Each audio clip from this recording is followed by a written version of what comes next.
जय हिंद साथियों। इस वीडियो में हम राष्ट्रीय हरित अधिकरण की बात करने वाले हैं। तो सबसे पहले एक नज़र में देखेंगे राष्ट्रीय अधिकरण जो है वो अधिनियम 2010 की धारा 3 के तहत गठित किया गया है। अर्थात अधिनियम के तहत गठित हुआ है तो कैसा होगा, सांविधिक होगा। इसकी स्थापना 18 अक्टूबर इसकी स्थापना 18 अक्टूबर 2010 को की गई है। 18 अक्टूबर 2010 और मुख्यालय जो है नई दिल्ली में है। इसकी संरचना में एक अध्यक्ष होता है और सदस्य दो प्रकार के होते हैं, न्यायिक सदस्य होते हैं और विशेषज्ञ सदस्य होते हैं। इनकी संख्या 10 से 20 हो सकती है। वर्तमान मुख्य आयुक्त जो हैं वो आदर्श कुमार गोयल हैं और प्रथम मुख्य आयुक्त जो हैं लोकेश्वर सिंह पंडा हैं। इनका नाम याद रखना है आपको। देखो वर्तमान में कौन क्या है, इसका जो वीडियो करंट अफेयर्स का है ना, वो प्ले लिस्ट में जाके आप देख सकते हैं, करंट अफेयर्स की प्ले लिस्ट में जाके, ताकि उससे आपको ये पता चलता रहेगा कि अगर कोई चेंज हुआ है, कुछ भी जो भी आयोगों के अध्यक्ष है ना, वर्तमान में कौन क्या है, इसकी सारी जानकारी आपको वहां से लग जाएगी।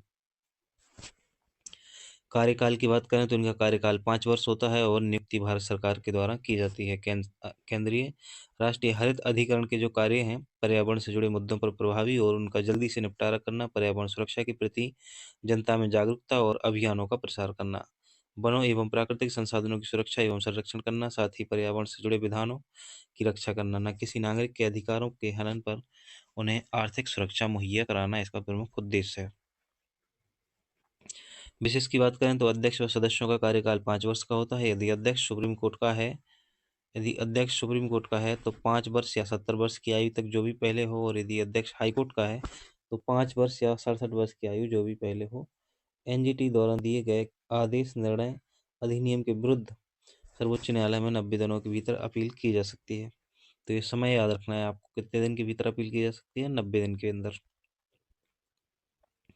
अब बात करेंगे विस्तार से। राष्ट्रीय हरित प्राधिकरण अधिनियम 2010 द्वारा भारत में एक राष्ट्रीय हरित प्राधिकरण नेशनल ग्रीन ट्रिब्यूनल की स्थापना की गई। एक विशेष पर्यावरण अदालत है जो पर्यावरण संरक्षण और वनों का संरक्षण से संबंधित मामलों की सुनवाई करता है। एनजीटी की स्थापना 18 अक्टूबर 2010 को की गई थी। एनजीटी का गठन जो है संविधान के अनुच्छेद 21 से प्रेरित होकर किया गया है।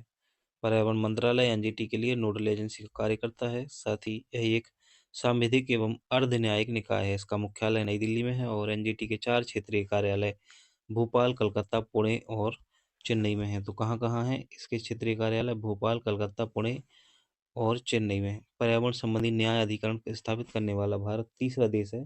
भारत से पहले ऑस्ट्रेलिया और न्यूजीलैंड ने भी इसी तरह के पर्यावरण संबंधी नागरिक संस्था बनाई हुई है।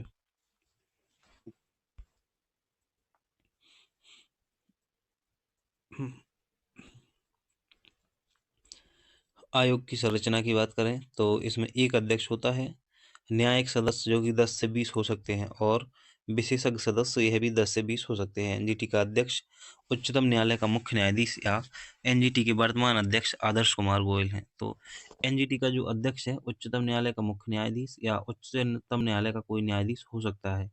एनजीटी के वर्तमान अध्यक्ष जो हैं वो आदर्श कुमार गोयल हैं। अध्यक्ष व सदस्यों की योग्यता को देखें तो अध्यक्ष सुप्रीम कोर्ट का न्यायाधीश या किसी हाई कोर्ट का मुख्य न्यायाधीश होना चाहिए।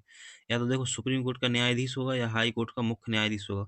वर्तमान भी हो सकता है और सेवानिवृत्त भी हो सकता है ना, मतलब रिटायर जज भी हो सकता है अध्यक्ष। अब जो सदस्य दो प्रकार के हैं ना, इसमें न्यायिक सदस्य देखें तो सुप्रीम कोर्ट, हाई कोर्ट का सेवानिवृत्त या वर्तमान न्यायाधीश शामिल है। साथ ही विशेषज्ञ में एक डायरेक्टर की डिग्री या मास्टर ऑफ इंजीनियरिंग या प्रौद्योगिकी के मास्टर के साथ भौतिक विज्ञान या जीव विज्ञान में मास्टर ऑफ साइंस में एक डिग्री की है और 15 वर्ष का कुल अनुभव, जिससे 5 वर्ष पर्यावरण क्षेत्र में शामिल हो।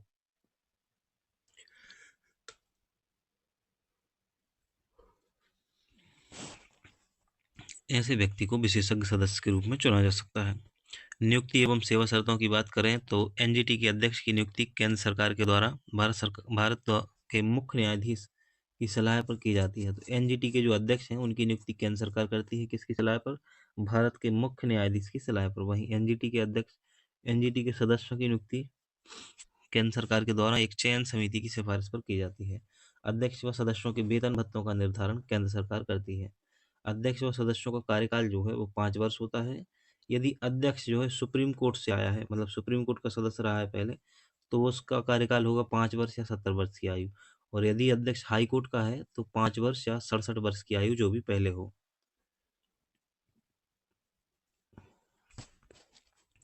न्यायिक सदस्य 5 वर्ष या 67 वर्ष की आयु जो भी पहले हो। वहीं विशेषज्ञ सदस्य जो हैं 5 वर्ष या 65 वर्ष की आयु जो भी पहले हो। तो जो न्यायिक सदस्य हैं वो 5 67 और जो विशेषज्ञ सदस्य हैं वो 5 65। अध्यक्ष व सदस्य दोबारा नियुक्ति के पात्र नहीं होते हैं। अध्यक्ष व सदस्य का जो त्यागपत्र है, एनजीटी का अध्यक्ष या सदस्य केंद्र सरकार को अपना लिखित सूचना से अपना त्यागपत्र दे सकते हैं। आयोग के अध्यक्ष व सदस्यों को केंद्र सरकार सुप्रीम कोर्ट के मुख्य न्यायाधीश की सलाह पर निम्न आधार पर हटा सकती है: कदाचार या अक्षमता के आधार पर, मानसिक रूप से अस्वस्थ होने पर, पद का दुरुपयोग करने पर, अपने कर्तव्यों का पालन न करने पर और कार्यकाल के दौरान बाहरी लाभ नियोजन में संलग्न होने पर। चर्चा में कुछ लिखा है यहाँ पे नोट्स में। क्या तुम्हें पता है एनजीटी को उच्च न्यायालय के समान दर्जा प्राप्त है? दंड देने का अधिकार और आर्थिक मुआवजा दिलवाने का अधिकार भी इसके पास है। तो एनजीटी दंड भी दे सकता है। आयोग के कार्यों की बात करें तो पर्यावरण से जुड़े मुद्दों को प्रभावी और उसका जल्द निपटारा करने के लिए इसे बनाया गया है। पर्यावरण सुरक्षा के प्रति जनता में जागरूकता और अभियानों का प्रसार करना, वनों एवं प्राकृतिक संसाधनों की सुरक्षा एवं संरक्षण करना, पर्यावरण से जुड़े विधानों की रक्षा करना, किसी नागरिक के अधिकारों के हनन होने पर उन्हें आर्थिक सुरक्षा मुहैया कराना, देश के आम नागरिकों को स्वच्छ पर्यावरण मुहैया कराने का प्रयास करना। एनजीटी पर्यावरण को नुकसान पहुंचाने वाली गतिविधियों को रोकने में महत्वपूर्ण भूमिका निभाता है। एनजीटी के महत्वपूर्ण ऐतिहासिक निर्णय देख लेते हैं। तो 2013 में एनजीटी ने अलकनंदा हाइड्रो पावर लिमिटेड को यह आदेश दिया कि यह सभी याचिकाकर्ताओं को क्षतिपूर्ति दे।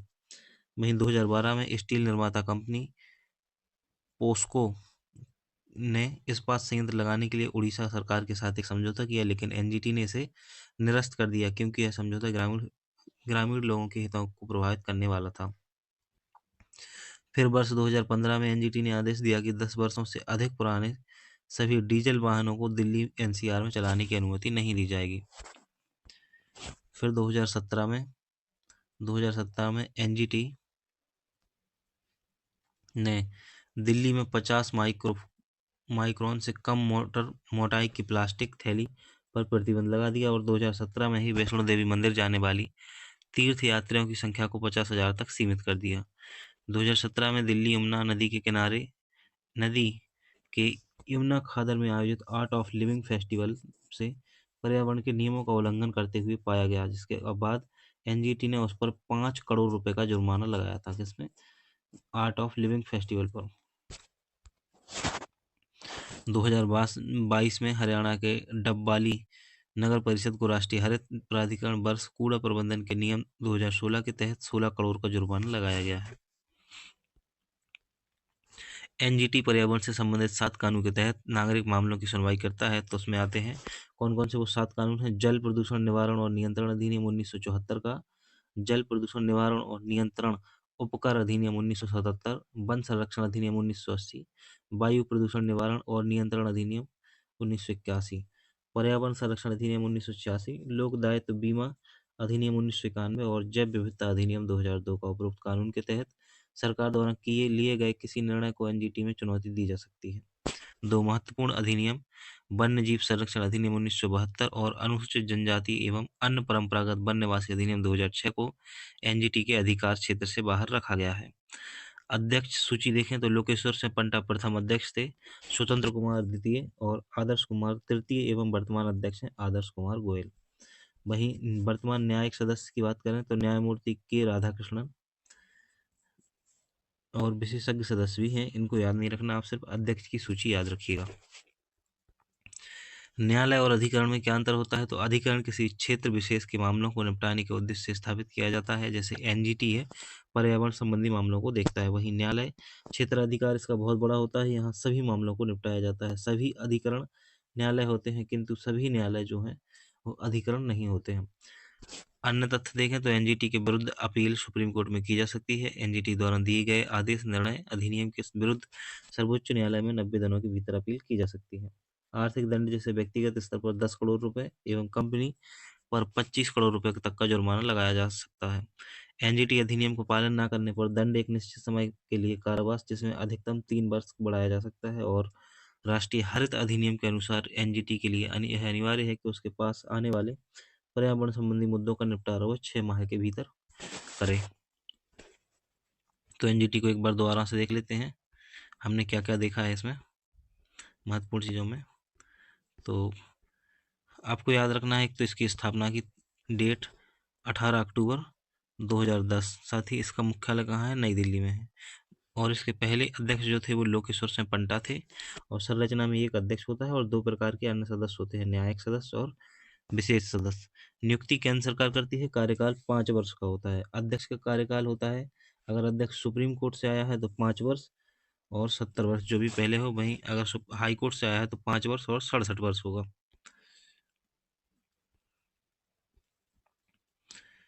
उसके बाद हमने देखा था कि इसे पद से हटाने के कुछ आधार थे, है ना, सुप्रीम कोर्ट की मुख्य न्यायाधीश की सलाह के आधार पर हटाया जा सकता है। और हमने फिर इसके कुछ महत्वपूर्ण फैसले देखे थे। और उसके बाद हमने 7 अधिनियमों की बात की थी। जल प्रदूषण निवारण और नियंत्रण अधिनियम 1974, जिसके आधार पर वह नागरिक मामलों की सुनवाई करता है। जल प्रदूषण निवारण नियंत्रण उपकर अधिनियम 1977, वन संरक्षण अधिनियम 1980, वायु प्रदूषण अधिनियम 1981, पर्यावरण संरक्षण अधिनियम 1986, लोक दायित्व बीमा अधिनियम 1991 और जैव विविधता अधिनियम 2002। उपरोक्त कानून के तहत सरकार द्वारा लिए गए किसी निर्णय को एनजीटी में चुनौती दी जा सकती है। इसमें कौन कौन से 2 अधिनियम शामिल नहीं है, तो वन्य जीव संरक्षण अधिनियम 1972 और अनुसूचित जाति एवं जनजाति एवं अन्य परंपरागत वन निवासी अधिनियम जो है 2006 का, वो इसमें शामिल नहीं है। इसके अध्यक्ष की सूची देखी है हमने अभी पहले ही। तो इसके जो प्रथम अध्यक्ष हैं वो लोकेश्वर सिंह पंटा बनाए गए थे, और दूसरे अध्यक्ष जो है वो स्वतंत्र कुमार बनाए गए थे। वहीं आदर्श कुमार गोयल वर्तमान में इसके अध्यक्ष हैं और तीसरे क्रम में अध्यक्ष हैं। तो इस प्रकार हमने एनजीटी को भी कंप्लीट कर लिया है। आई होप कि वीडियो आपको अच्छा लगा हो। आज अगर वीडियो अच्छा लगा हो तो लाइक कर दीजिए। इसके बाद आपको राष्ट्रीय खाद्य संरक्षण आयोग का वीडियो भी देखने को मिलने वाला है अभी थोड़ी देर से। तो मिलते हैं फिर नेक्स्ट वीडियो में। जय हिंद साथियों।